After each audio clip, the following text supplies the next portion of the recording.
So I spent another hour clearing out some of the broken glass out of the trash dump. This is one wheelbarrow of broken glass, and there's still more over there.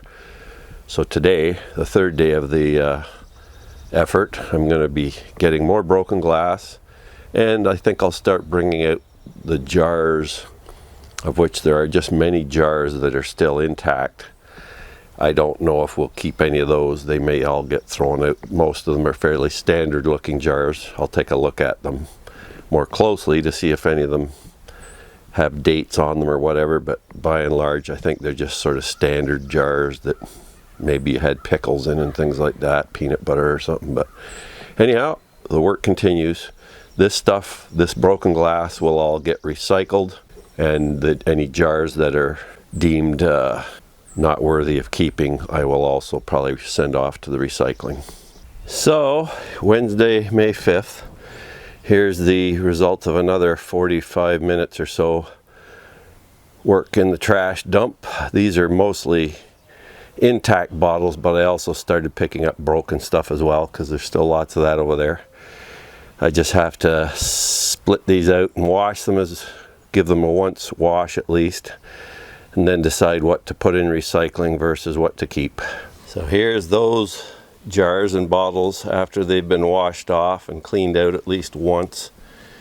Here's the bottles or the jars that are probably mostly all going to be recycled. Just sort of standard jars. I found a few lids that I could still read. Some of them were Nescafe coffee, Miracle Whip, salad stuff. And then there was a few items that I will try to keep that were a little more interesting. This is an old Javex bottle. I don't see a date on it, but probably from the same time period. Still has the cap. There's a few of these over there. One that I could actually get to that wasn't broken. We found a few of these little, I think they're salad dressing containers. I had one inside already that's cleaner. This one just it's got some scum on the inside that doesn't hose out, so I'd have to give it a bitter wash, but I don't know if you can see this. They have little embossed, I guess, salad ingredients, it looks like. And this is the only bottle I found like this. Canada Dry ginger ale again. You can see the little Canada Dry label here. Nice bottle design, and this one does say 1964, so pretty neat. Luckily I found one of these mason jars. This is made in Canada, Crown mason jar. There was a few over there that were broken. I've already got a couple other tops that go on these, I think, although they look a bit different, so maybe they were for a different mason jar. But neat with the crown symbol here. I don't know if you can see it in the video. Still works, still intact, and bottom date 1943. This is a similar bottle to one I found the other day. It's different, but it's similar. Similar diamond sort of shape on the bottom, flaring out to this wide jar. And this one actually had a top on I could read, and it was, read partly, it was a pickle jar. But this is the other one we have up in the kitchen now, and we're using it like a vase. So interesting, pretty little bottle, just for pickles. Then I got another little nice, I love these little blue glass bottles and jars. They're just nice to keep for the color. This one says 1652 on the bottom. I'm sure it's not from that long ago, but maybe the 52 is relevant. And this one has a printed on label that it's almost all worn away, or painted on label, whatever you call it, but I can just make out shave lotion bottle, glass, plastic top. I don't know how these plastic tops have lasted. I found a number of plastic tops on some of these bottles, and they're still intact, haven't broken apart like the plastic you get today. And the neatest thing is the whole mouth of the bottle is glass. So there's no plastic insert like most of the bottles today, if they have glass at all.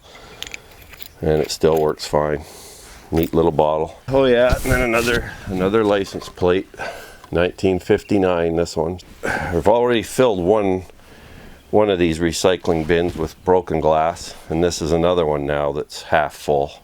And here's all the old metal lids that are mostly rusted out. Some are still in not bad condition, but you wouldn't use them for anything.